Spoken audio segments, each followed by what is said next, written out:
এজন লৰাক সমালোচনা কৰিবলৈ বা এজন লৰাক বেয়াকৈ ব্যৱহাৰ কৰিবলৈ খুব সহজ কিন্তু লৰাজনৰ সেই অন্তৰত থকা যেটো দুখ বা যেবোৰ কষ্ট বা যেবোৰ বেদনা সেবোৰটো কাকো প্ৰকাশ নকৰে বা কাকো খুলি নকয় কাৰণ কিয় কাৰণ নিজৰ প্ৰিয়সী নিজৰ প্ৰেমিকাক বা নিজৰ পত্নীক বা নিজৰ পৰিয়ালৰ যেটো দায়িত্ব সেই লৰাজনে মূৰ পাতি ল'ব লগা হয় বা লয় তাৰ বাহিৰে লৰাজনৰ সপোননো কি থাকে একো নাথাকে গতিকে লৰাজনকো সেই সম্ভালি ৰখা দায়িত্ব আপোনাৰ নহয় জানো বা এজনী ছোৱালীৰ নহয় জানো বা এজনী পত্নীৰ নহয় জানো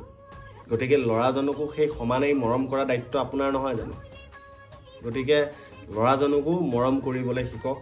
ভাল পাবলৈ শিকক অকল সমালোচনা নহয় অকল সন্দেহ নহয় অকল অভিমান নহয়